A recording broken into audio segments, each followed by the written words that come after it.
marco de un pensamiento no convencional, me gustaría compartir con ustedes una proposición que he venido trabajando ya por varios años, que surge de una preocupación de también varios años, en la que he tratado de entender por qué nos comportamos como nos comportamos las organizaciones, pero particularmente las personas. Mi preocupación iniciaba pensando por qué en las empresas los seres humanos no son vistos como seres humanos. Aunque me decían que sí, la teoría me decía, bueno, tenemos un comportamiento organizacional, hablamos del pensamiento, hablamos del conocimiento, el conocimiento está de moda en últimos años, pero a mí me preocupaba que a pesar de que hablábamos del ser humano, al menos yo no le entendía al ser humano cómo operábamos como tal. Y pensaba que a veces mis profesores tampoco, y pensaba que mis jefes tampoco, pensaba que mis padres tal vez tampoco. Entonces, me trataba de imaginar cómo podríamos explicar estos comportamientos. Me empecé a imaginar dos extremos hipotéticos. En lo personal no me gusta la polarización, pero para efectos explicativos podría ser útil. Dos extremos, uno, donde podríamos reconocernos como seres humanos. El otro, donde nos veríamos como objetos a los que le llamamos los seres humanos. Los papás, los maestros, todos los que mencioné, le llamamos los seres humanos, pero nos vemos como un objeto. Si podía explicar estos dos extremos, también podríamos entender qué se permite en un extremo y qué se permite en el otro. En el segundo extremo, donde nos vemos como objetos, pues se permite la humillación, se permite el desprecio, el acoso laboral, el maltrato infantil, la violencia, el robo, que me vendan productos que saben los que lo están produciendo que me están destruyendo poco a poco, pero en realidad no importo porque soy solamente un objeto, ¿sí? Como niños, los papás, a pesar del amor que genera el estar cerca, las sustancias que fluyen como neurotransmisores, aún así, tal vez no nos reconocen como seres humanos, pero no es algo perverso. Simplemente que así nos hemos educado y es parte de la forma en que hemos construido prácticas sociales que son permitidas en este extremo. Y me trataba de imaginar qué se permitiría en el otro extremo. Si nos pudiéramos reconocer como seres humanos, ¿qué es lo que se permitiría? Y me imaginaba la intención de ser felices, como mencionaba Fernando hace un momento. Tal vez podría permitirse abrazarnos sin pensar que esto es exageradamente romántico o grotesco, como en algunos casos vemos las relaciones de amor entre las personas. Se podría permitir soñar, se podría permitir escuchar al de enfrente, aunque pensara cosas distintas a lo que yo estaba imaginando. Así podría ser tal vez el otro extremo, y suena interesante en la explicación, pero ahora la otra preocupación es ¿y cómo le hacemos? ¿Cómo le hacemos? ¿Por qué nos hemos venido hacia este lado? O sea, ¿por qué hemos construido una sociedad en la que nos vemos cada vez más como objetos? Saludarnos ya no importa, nos podemos encontrar en la calle, nos podemos encontrar frente a frente en un pasillo y no importa saludarme porque yo no saludo a la mesa, no saludo a las sillas.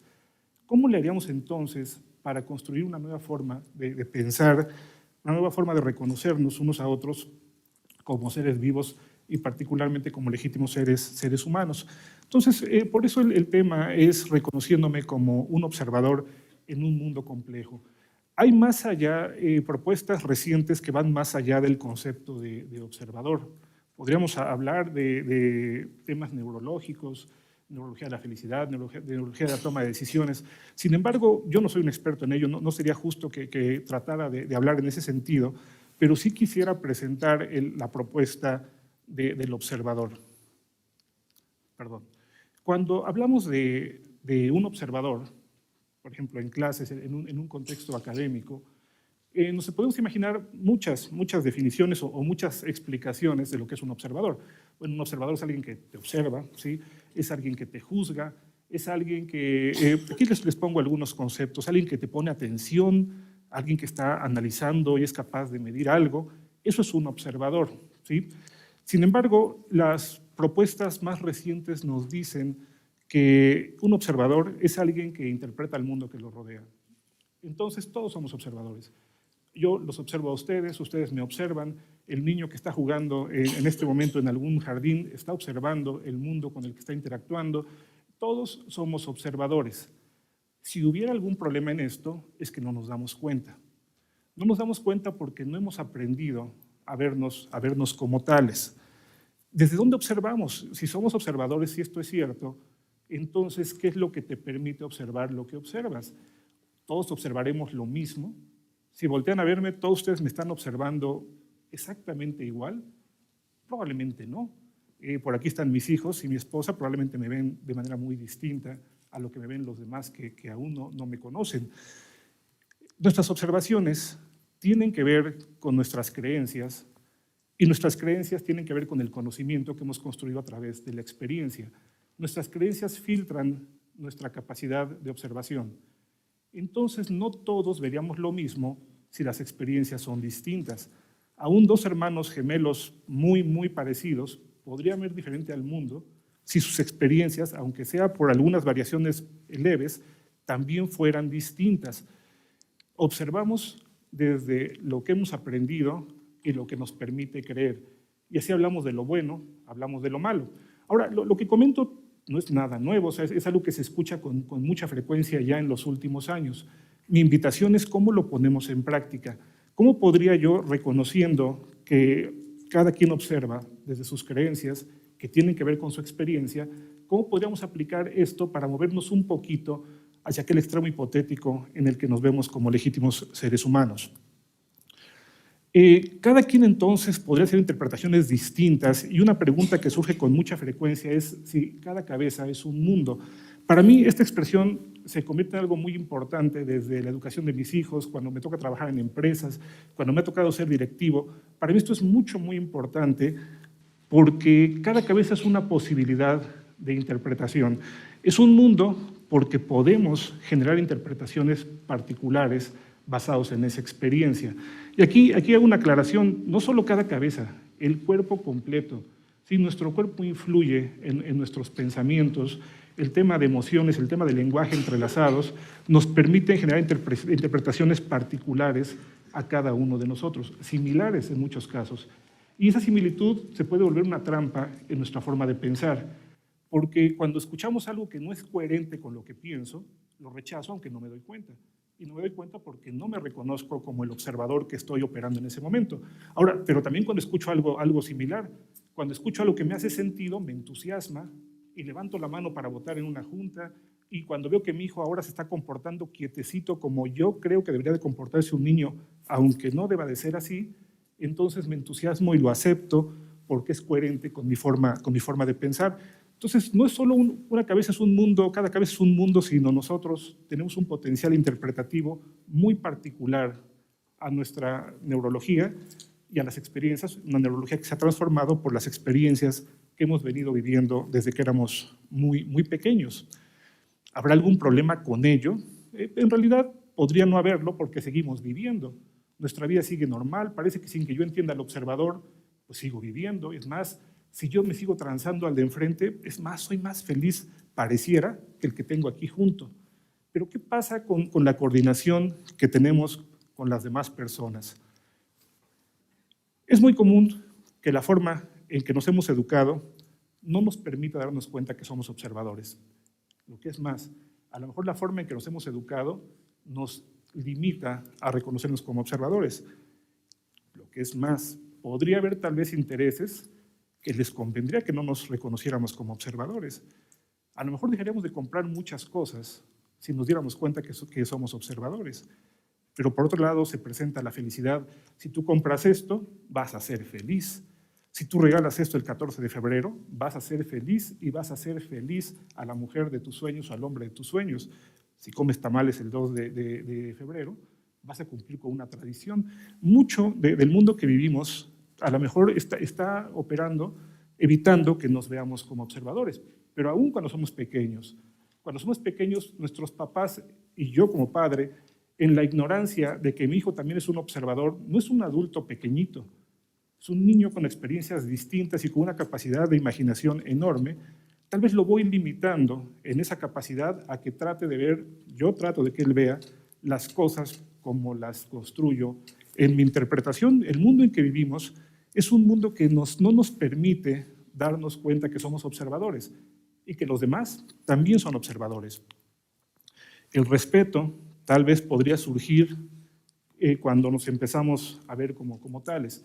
Yo tengo una persona enfrente que no cree lo mismo que yo, es más, a lo mejor piensa que me estoy equivocando en lo que digo, Bueno, tiene derecho a pensarlo porque es un ser humano. No quiere decir que le voy a creer, a lo mejor sí, pero a lo mejor podemos construir juntos. Pero si yo no lo veo como observador, probablemente lo primero que surja en mí como emoción es un rechazo. Este cuate está loco, quizá que tiene en la cabeza, ¿no? O él pensará lo mismo de mí. O este es una persona distinta a mí simplemente porque no tiene el mismo puesto que yo. Por lo tanto, no merece el respeto como si fuera un ser humano o como si fuera un observador. Cuando estoy en alguna conversación con otras personas y no las reconozco como observadores, pierdo la distinción. La palabra distinguir es importante en el concepto de observador. Cuando alguien distingue algo, deja de distinguir otros algos. Aunque suena obvia la explicación, no es tan obvia en la práctica. Yo distingo que esto es lo correcto y pierdo la capacidad de distinción de otras posibilidades que podrían ser complementarias o a lo mejor podrían ser más adecuadas al momento en que estamos platicando, pero en mi distinción lo pierdo de vista. Cuando yo no reconozco a las personas que tengo enfrente como observadores, puedo perder esa distinción de lo válido, de lo valioso que podrían ser sus opiniones y el potencial de construir conocimiento en conjunto. Esto en las empresas es terriblemente costoso. Terriblemente costoso cuando no alcanzo a reconocer que la opinión de los de enfrente sería muy útil para tomar decisiones más efectivas. Probablemente rechazo, o la otra, a lo mejor tengo miedo como observador y mejor no levanto la mano para que el de enfrente no se enoje. Pero si fuera una relación familiar, puedo acabar, o puedo echar a perder, no digo acabar, puedo echar a perder la vida de mis hijos tratando de que ellos piensen como yo creo que deben de pensar porque así me eduqué. En la relación de pareja, ¿sí? No solo de novios, en la relación de esposos, esto puede ser también un problema para entendernos y para construir hacia el futuro. Si yo pudiera reconocer en este momento al de enfrente, si observan mi lámina, estoy tratando de reconocer al de enfrente como observador. Si pudiera reconocerlo como observador, tal vez tendría actitudes más respetuosas. Cuando no reconozco a los demás como observadores, puedo caer en una tentación que el doctor Humberto Maturana le llama tentación de la certidumbre. Yo creo que lo que pienso, lo que digo y lo que veo es la única posibilidad de la realidad. Entonces tengo mucha certeza, una enorme certeza de que lo que yo estoy diciendo es lo correcto y que si alguien dice lo contrario, probablemente está equivocado. Ahora, si lo observo probablemente, le doy la oportunidad, por ejemplo, de que esa probabilidad nos permita construir. Generalmente pienso que yo estoy en lo correcto y los demás no. Ello me puede llevar a rechazar opiniones que no son coherentes con las mías, pero insisto mucho, no solo ese rechazo, sino aún la aceptación de las que sí son coherentes se vuelve muy peligroso, porque podríamos irnos de boca a todo un grupo, toda una sociedad, toda una generación, creyendo, aceptando aquello que es coherente en mi forma de pensar. Hay violencia, hay arrogancia, bloqueo en la capacidad de aprendizaje y tal vez de la capacidad también de convivencia armónica. No veo a los humanos como tales, sino que los veo como objetos. Reconocer a los demás como seres humanos me permitiría interpretarlos como tales. No quiere decir que ya acepté lo que los demás dicen nada más porque estoy observando a un observador. No, pero sí me permite tener una disposición para escuchar un poco más, pero no es suficiente. No es suficiente reconocer al de enfrente como observador, es un buen avance, pero reconocerme a mí mismo como observador se vuelve más complejo, porque también mis creencias influyen en lo que pienso sobre de mí. ¿Sí? Y cuando me veo al espejo, y cuando me escucho y cuando me enojo, si no me doy cuenta que mi coraje, ¿sí? Que mi malestar o mi entusiasmo, mi euforia, tienen que ver con mi postura de observador, también podría cometer el error no reconociéndome a mí mismo. Y además podría empezar a caer una vez más en esa tentación de la certidumbre. Poder distinguirme como observador que interpreta desde las creencias ayuda mucho a determinar mi comportamiento. No es fácil, el tiempo no nos permitiría profundizar un poquito más en esto, pero muchas veces nos pasan cosas y no nos damos cuenta de que nos pasaron. Esto es muy obvio, van a decir, esa es una explicación demasiado simplista, pero eso que nos pasó determina nuestro comportamiento. Si pudiéramos, sobre todo en aquellos casos que son vitales o son muy importantes en nuestra vida, observar qué nos está pasando, podríamos tomar acciones para que esto no ocurriera. Un ejemplo muy rápido. Mi hija, cuando iba a entrar a la carrera de medicina, viene al Expose Lab y de repente me llaman por teléfono para decirme que está desmayada llorando. Bueno, ya estaba llorando, ya no estaba desmayada, pero estaba llorando en la clínica porque se desmayó. Cuando acudo con ella me dice, papá, es que al momento de ver una gota de sangre me fui al piso y pues ahora me dicen que no sirvo para médico porque, pues, ¿cómo voy a ser un médico que le tiene miedo a la sangre, ¿no? Decía yo, hija, lo que te pasó es que algo te pasó y no te diste cuenta, ¿no? Me dice, oye, pues, qué gran científico, ¿no? Eso es muy obvio. Decía yo, hija, aquí lo que tenemos que buscar, no me dijo eso, eso es parte de la explicación. Yo le decía, hija, lo que tienes que buscar es tratar de identificar ese momento de cambio, cuando te está ocurriendo, y modificar tu postura corporal. No sé si la neurona 3928 tiene una relación de neurotransmisores con la 226, no lo sé. Simplemente algo te pasó. Y si empiezas a reconocer el cambio y modificas tu postura, tal vez la disposición te va a permitir que esto ya no ocurra. Y lo hizo.